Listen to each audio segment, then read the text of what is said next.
meu amigo, minha amiga, como é que vocês estão? Sejam bem-vindos a mais um episódio onde estamos chegando no finalzinho do livro que é o Espiritismo, uma obra fundamental da doutrina espírita, um resumão que tem o objetivo de fazer você ficar curioso.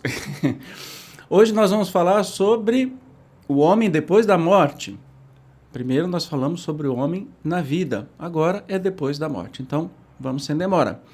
144. Como se opera a separação da alma e do corpo? É brusca ou gradual?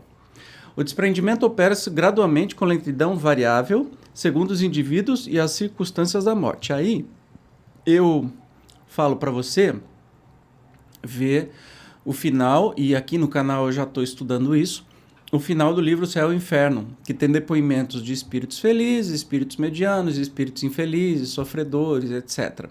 Aí você vai ver como é que se opera esse desprendimento. Os laços que prendem a alma ao corpo não se rompem senão aos poucos, e tanto menos rapidamente, quanto mais a vida foi material e sensual. Indica para ver Livro dos Espíritos 155. 145. Qual a situação da alma imediatamente depois da morte do corpo? Tem ela instantaneamente a consciência de si? Em uma palavra, que vê, que experimenta ela? No momento da morte, tudo se apresenta confuso. É preciso algum tempo para se reconhecer. Ela conserva-se tonta, no estado do homem que sai de profundo sono e que procura compreender a sua situação. A lucidez das ideias e a memória do passado lhe voltam, à medida que se destrói a influência da matéria de que ela acaba de separar-se, e que se dissipa o nevoeiro que lhe obscurece os pensamentos. O tempo da perturbação, sequente à morte, é muito variável, pode ser de algumas horas somente, como de muitos dias, meses ou, mesmo, de muitos anos. É menos longa, entretanto, para aqueles que, quando vivos, se identificaram com o seu estado futuro, porque esses compreendem imediatamente a sua situação. Porém, é tanto mais longa quanto mais materialmente o indivíduo viveu. A sensação que a alma experimenta nesse momento é também muito variável. A perturbação, sequente à morte, nada tem de penosa para o homem de bem. É calma e em tudo semelhante a que acompanha um despertar plácido. Para aquele cuja consciência não é pura e amou mais a vida corporal que a espiritual, esse momento é cheio de ansiedade e de angústias, que vão aumentando à medida que ele se reconhece. Porque então sente medo e certo terror diante do que vê e sobretudo do que entrevê.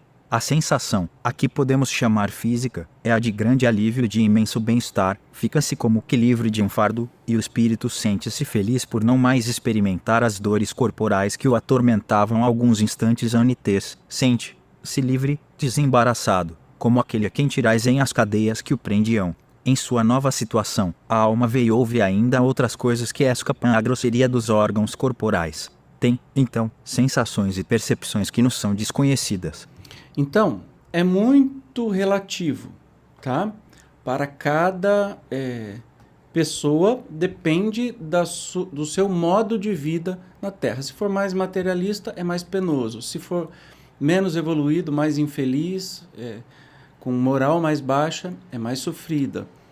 Pelo contrário, moral mais alta, menos apego aos bens materiais, mais elevado, é apenas um despertar gostoso do outro lado e rápido. De novo, veja aqui na playlist do Céu e Inferno tem os depoimentos de espíritos felizes e etc, medianos e tudo mais, ok?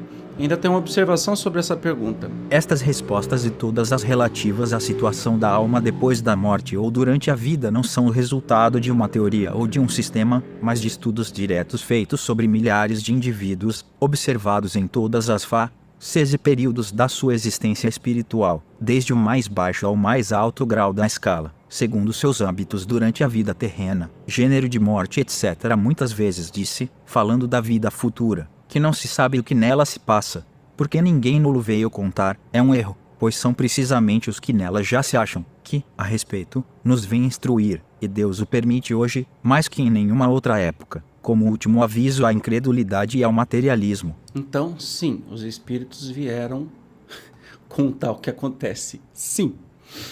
146. A alma que deixa o corpo pode ver a Deus? As faculdades perceptivas da alma são proporcionais à sua purificação.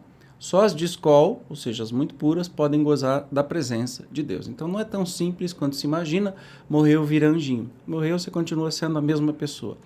Só as muito felizes do naipe de Jesus é que conseguem ver a Deus, né? Sentir a Deus. Se Deus está em toda parte, por que nem todos os espíritos podem vê-lo? Deus está em toda parte, porque em toda parte ele irradia, podendo dizer-se que o universo está mergulhado na divindade, como nós o estamos na luz solar. Os espíritos atrasados, porém, estão envolvidos numa espécie de nevoeiro que oculta a seus olhos e que se não dissipa senão à medida que eles se desmaterializam e se purificam. Os espíritos inferiores são, pela vista, em relação a Deus, o que os encarnados são em relação aos espíritos, verdadeiros cegos. E mais ainda, Deus está em nós, não está acima de todos. Está em nós, em cada átomo do nosso corpo e nas suas partículas menores, Deus está vibrando. Nós somos parte de Deus, né? Só que a gente só vai conseguir enxergar quando a gente compreender, ter evolução moral e intelectual bastante para poder compreender a sua grandeza. 148. Depois da morte, tem a alma consciência de sua individualidade? Como a constata e como podemos constatá-la? Se as almas não tivessem sua individualidade depois da morte, isto, para elas, como para nós, seria o mesmo que não existirem, não teriam caráter algum distintivo. A do criminoso estaria na mesma altura que a do homem de bem, donde resultaria não haver interesse algum em fazermos o bem. A individualidade da alma é mostrada de modo material, por assim dizer, nas manifestações espíritas, pela linguagem e qualidades próprias de cada qual, uma vez que elas pensam e agem de modo diferente, umas são boas e outras más, umas sábias e outras ignorantes, querendo mas o que outras não querem, o que prova evidentemente não estarem confundidas em um todo homogêneo, isso sem falar das provas patentes que nos dão, de terem animado tal ou tal indivíduo na Terra. Graças ao espiritismo experimental, a individualidade da alma não é mais uma coisa vaga, porém, resultado da observação. A própria alma reconhece sua individualidade porque tem pensamento e volição próprios, que distinguem umas das outras, verificando ainda a sua individualidade por seu invólucro fluídico ou perispírito, espécie de corpo limitado que faz dela um ser distinto. E aí, observação do Kardec. Há quem pense poder fugir à pecha de materialista por admitir um princípio inteligente e universal, do qual uma parte absorveríamos ao nascermos, formando dela a nossa alma e restituindo-a depois da morte à massa comum, onde com outras se confundiria, tal como gotas de água no oceano. Este sistema, espécie de transição, não merece mesmo o nome de espiritualismo, pois é tão desolador quanto o materialismo. O reservatório comum do conjunto universal equivaleria ao aniquilamento, porquanto ali não haveria mais individualidades. Então, esse tipo de crença que existe, né, que a alma volta para o todo, não é diferente do materialismo que diz: depois desse mundo não tem mais nada. Você perde a sua individualidade. Então, a alma não perde a individualidade, tanto que nesses depoimentos dos espíritos eles falam em detalhes quem foram, quem são, o que estão sentindo, se recorda de tudo e de vidas anteriores ainda. Então, a alma continua com a sua individualidade. Tá? 149. O gênero de morte influi no estado da alma? O estado da alma varia consideravelmente segundo o gênero de morte, mas, sobretudo, segundo a natureza dos hábitos durante a vida. Na morte natural, o desprendimento se opera gradualmente sem abalo, começando mesmo antes que a vida esteja extinta. Na morte violenta, por suplício, suicídio ou acidente, os laços são partidos bruscamente. O espírito, surpreendido, fica como que tonto com a mudança nele efetuada, e não acha explicação para a sua situação. Um fenômeno, mais ou menos constante em tal caso, é a persuasão em que ele se conserva de não estar morto, podendo essa ilusão durar muitos meses e mesmo muitos anos. Neste estado, ele se locomove, julga ocupar-se dos seus negócios, como se ainda estivesse no mundo, e mostra-se espantado de não lhe responderem, quando fala. Essa ilusão também se nota, fora dos casos de morte violenta, em muitos indivíduos, cuja vida foi absorvida pelos gozos e interesses materiais. Então tem muitas questões aí. Livro dos Espíritos 165, Revista Espírita de junho de 58, O Suicida de Samaritana, e aí tantos outros, depois você vê e complemente a sua leitura. Então, a pergunta dada é se o gênero de morte influi. influi muito mais o gênero de vida que a pessoa teve. Então, se não foi materialista, se foi apegado a bens materiais ou não, se foi bom, se preocupava com as pessoas, se preocupava com o coletivo. Então, até mesmo o gênero de morte mais difícil, que seria de um acidente, por exemplo, vai ter um despertar mais tranquilo, né? Acolhido por amigos espirituais. Agora, se for por suicídio, o despertar do outro lado vai ser bem caótico, né? Porque ele cometeu isso, né? Para matar a dor que estava nele, mas ele vai ter as consequências disso tudo. Vai passar? Vai passar, com certeza. E as nossas preces são fundamentais para isso, sabe? E aí, um momento, ele vai se tocar, pedir o auxílio de Deus e vai ser atendido. Então, não existe perdição eterna. Especialmente para suicida que é vítima, nunca é algoz. Por que ele seria condenado ao fogo eterno só por ter tirado a sua própria vida? Tenha santa paciência, né? Então, quanto melhor o nosso estilo de vida, melhor vai ser o desencarne, independente do modo. Se for por uma doença, por muito sofrimento, por impacto, tanto fez, tanto faz. Depende do nosso modo de vida que é melhor. Aqueles que são muito materialistas, eles morrem e não percebem que morrem. Continuam no seu dia a dia e acha até esquisito por que ele conversa com as pessoas não respondem. Entende? Fica confuso por meses, até anos. Não sabe que morreu. Olha que coisa doida. De tão apegado que era aos bens materiais ou às coisas da terra. Então, tem que tomar cuidado com o modo de vida, não com o modo de morte. 150. Para onde vai a alma depois de deixar o corpo? Ela não vai perder-se na imensidade do infinito, como geralmente se supõe. Erra no espaço e, o mais das vezes, no meio daqueles que conheceu e, sobretudo, que amou, podendo instantaneamente transportar-se a distâncias imensas. Maravilhoso, né? Vai aonde quiser, onde tiver a sua consciência e tudo mais. Conserva a alma as afeições que tinha na vida terrena? Guarda todas as afeições morais e só esquece as materiais, que já não são de sua essência, por isso vem satisfeita ver os parentes e amigos e sente-se feliz com a lembrança deles. Você pode ver mais na Revista Espírita, julho de 61, Conversas Familiares de Além Túmulo, os amigos não nos esquecem no outro mundo. E muito esquisito seria se a gente esquecesse quem a gente ama. Muito pelo contrário, nós somos uma família universal de espíritos que está encarnando e desencarnando todos juntos e o tempo todo nos amando cada vez mais. E cada vez que a gente evolui moralmente, mais a gente ama mais espíritos. E o espírito feliz é aquele que tem um amor intenso por todos, por toda a criação, né? Mesmo amor que hoje a gente consegue ter de uma mãe por um filho, vai ser um amor por todas as pessoas, todos os espíritos, o que é lindo demais. Então, sim, a gente conserva os nossos amores. Conserva a alma a lembrança do que fez na Terra? Tem ela ainda interesse pelos trabalhos que não pôde completar? Depende da sua elevação e da natureza desses trabalhos. Os espíritos desmaterializados pouco se preocupam com as coisas materiais, de que se julgam felizes por estar livres. Quanto aos trabalhos que começaram, segundo sua importância e utilidade, inspiram a outros o desejo de terminá-los. Então, depende do trabalho, né? Se é um trabalho para o bem, numa casa espírita, estava numa instituição de caridade, um espírito, nem precisa ser espírita, ele pode inspirar outras pessoas a continuar a caminhada, mas ele já está mais evoluído moralmente, ele quer continuar a caminhada dele, o espírito vai seguir. Quando eu falo ele, entenda ele, ela, ele, tanto faz. Vai seguir a sua vida espiritual, né? Agora, se for apegado aos bens materiais, vai se incomodar até com a divisão da herança, que é péssimo, mas azar, né? Depende do modo de vida que nós temos. Aprendamos a viver, porque aí morrer vai ser mais fácil. Aliás, é muito pior nascer, renascer, reencarnar. Morrer é o menor dos problemas. Encontra a alma no mundo dos espíritos os parentes que ali a precederam? Não só os encontra, como também há outros muitos, seus conhecidos de outras existências. Geralmente, aqueles que mais a amam vêm recebê-la à sua chegada ao mundo espiritual e ajudam-na a desprender-se dos laços terrenos. Entretanto, a privação de ver as almas mais caras é, algumas vezes, punição para os culpados. Então, como tudo depende da sua evolução moral.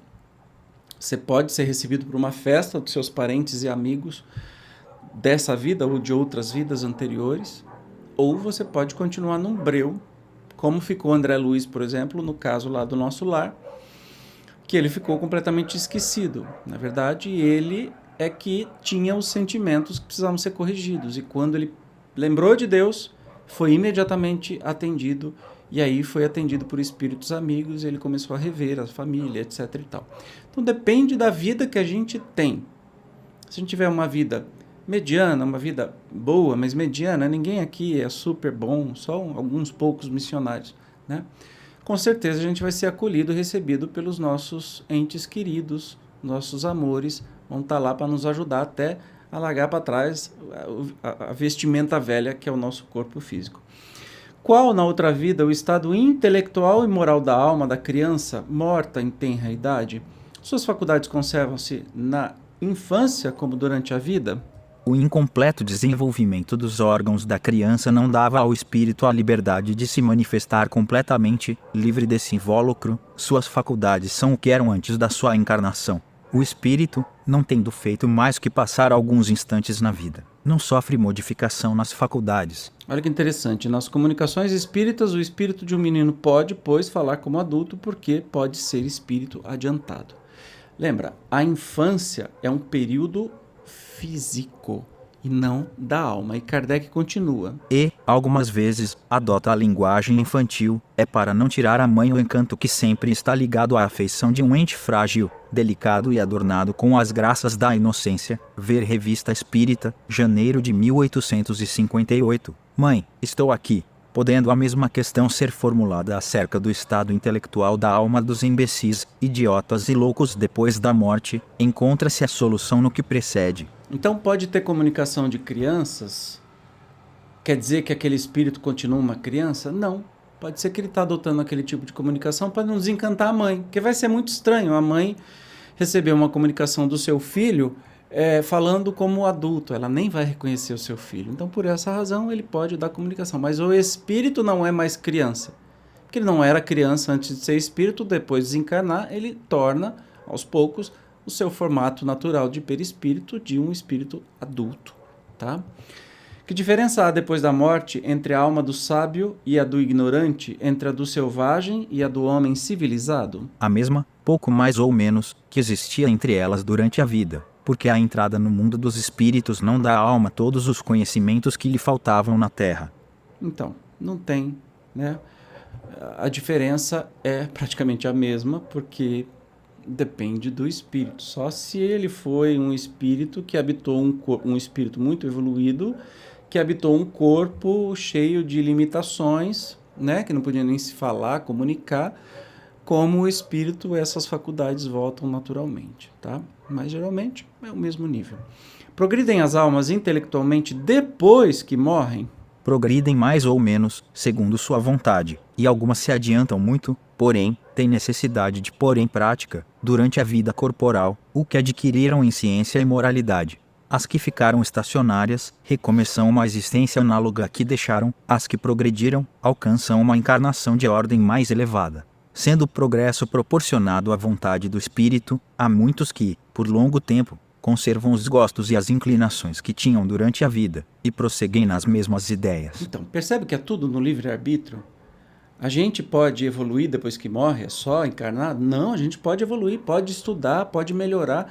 E na próxima encarnação, para até testar esses conhecimentos, colocar em prática, tem coisas que só a encarnação nos ensina, né? Só o corpo físico vai nos ensinar, a gente consegue uma encarnação melhor, menos labuta, menos bruta, menos sofrida. Depende da nossa vontade. Como aqui na Terra, depende da nossa vontade, tudo, não é? Não que todo mundo tenha as mesmas condições, por isso que a gente luta muito por justiça social, porque a desigualdade é imensa, mas com a nossa vontade no mundo espiritual de estudar, de nos aprimorar, a gente consegue até encarnações melhores e evoluir mais rapidamente. Então não tem tempo vago. Ah não, você só pode evoluir moralmente se você estiver encarnado. Oi? Não é nada disso, né, gente? Onde a gente estiver, nós vamos querendo evoluir espiritualmente, de conhecimento, moralmente. Ué, o que estamos fazendo aqui agora? Estudando, para que a gente se adiante cada vez mais. Poderíamos estar estudando o mundo espiritual, só não precisaria dessa câmera e desse microfone, você poderia estar me assistindo mentalmente, quem sabe. Ou eu poderia estar te assistindo. Eu acho que é mais provável isso. 157. A sorte do homem na vida futura está irrevogavelmente fixada depois da morte? A fixação irrevogável da sorte do homem, depois da morte, seria a negação absoluta da justiça e da bondade de Deus, porque há muitos que não puderam esclarecer-se suficientemente na existência terrena, sem falar dos idiotas, imbecis, selvagens e de elevado número de crianças que morrem sem ter entrevisto a vida. Mesmo entre os homens esclarecidos, há muitos que, julgando-se assaz perfeitos, creem-se dispensados de estudar e trabalhar mais, e não é isto prova que Deus nos dá de sua bondade, permitir que o homem faça amanhã o que não pode fazer hoje.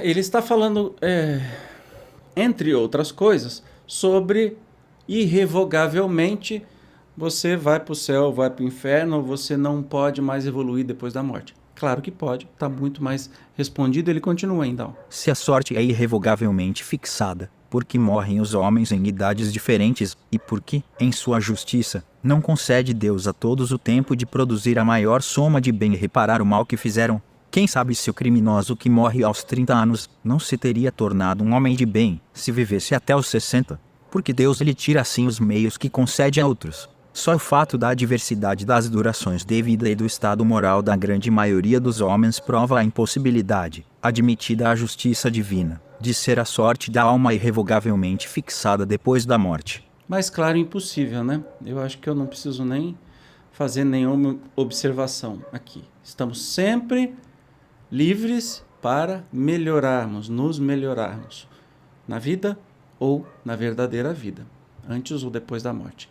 Qual, na vida futura, a sorte das crianças que morrem em tenra idade? Esta questão é uma das que melhor provam a justiça e a necessidade da pluralidade das existências. Uma alma que só tiver vivido alguns instantes, sem fazer nem bem nem mal, não pode merecer prêmio nem castigo, pois, segundo a máxima do Cristo, cada um é punido ou recompensado conforme suas obras. É tão ilógico como contrário à justiça de Deus admitir-se que, sem trabalho, essa alma seja chamada a gozar da bem-aventurança dos anjos, ou que desta se veja privada. Entretanto, ela deve ter um destino qualquer. Um estado misto, por toda a eternidade, seria igualmente uma injustiça. Uma existência logo em começo interrompida, não podendo, pois, ter consequência alguma para a alma. Tem por sorte atual o que mereceu da existência anterior, e futuramente o que vier a merecer em suas existências ulteriores.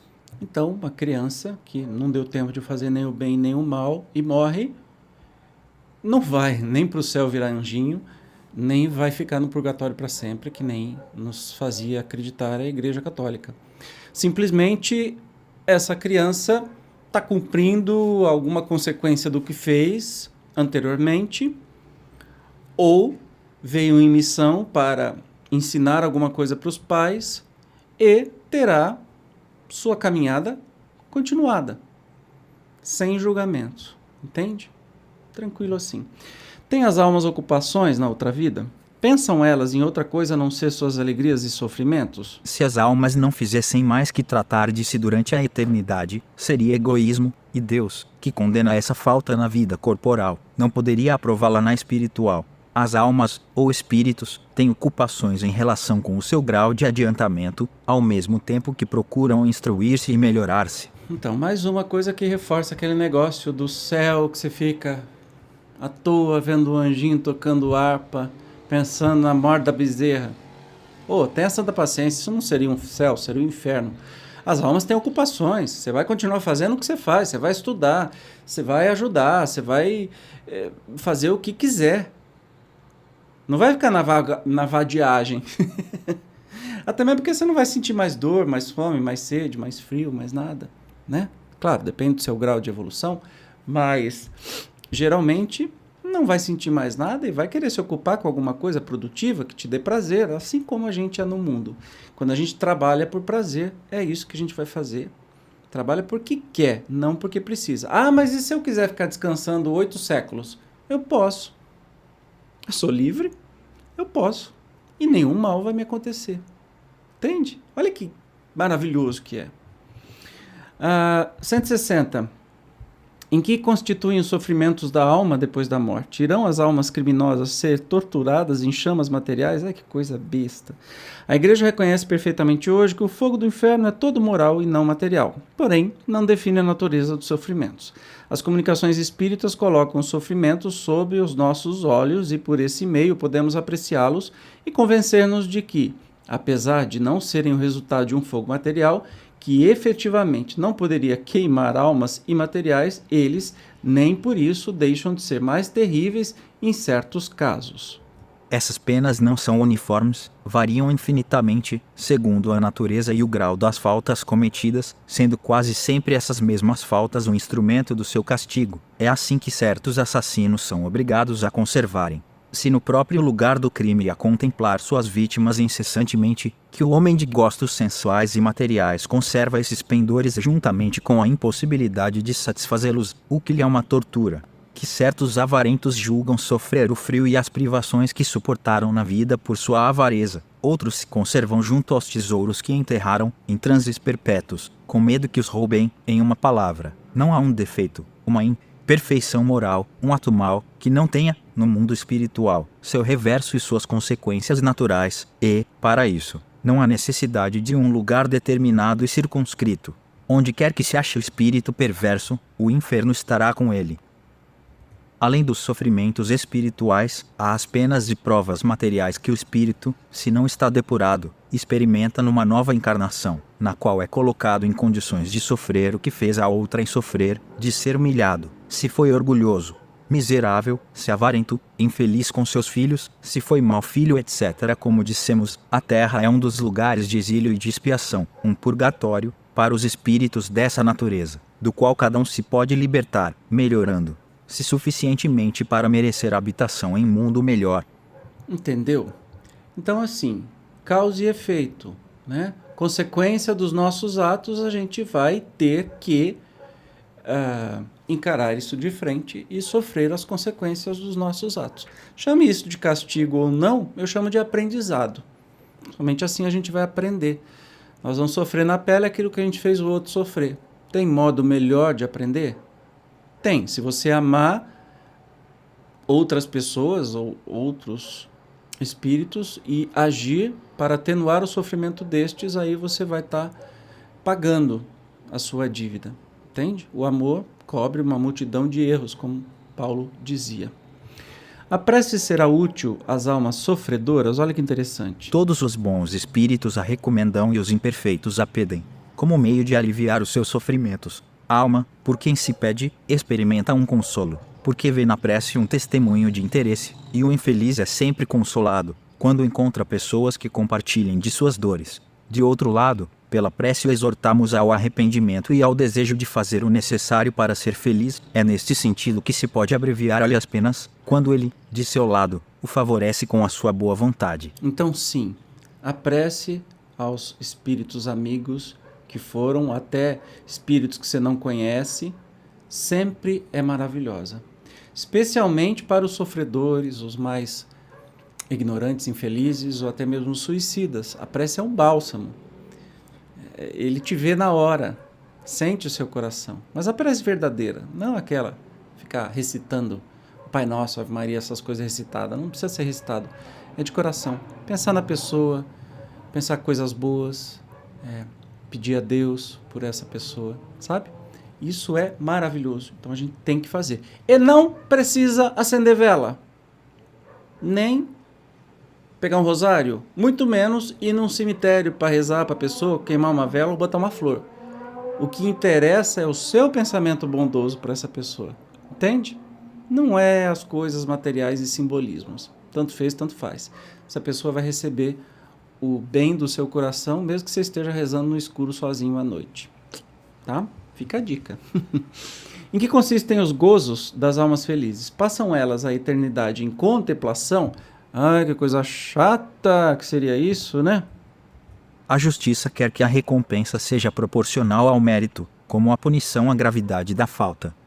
Pois, graus infinitos nos gozos da alma, desde o instante em que ela entra no caminho do bem, até aquele em que atinge a perfeição. A felicidade dos bons espíritos consiste em conhecer todas as coisas, não sentir ódio, nem ciúme, nem inveja, nem ambição, nem qualquer das paixões que desgraçam os homens. O amor que os une é, para os bons espíritos, a fonte de suprema felicidade, pois não experimentam as necessidades, nem os sofrimentos, nem as angústias da vida material.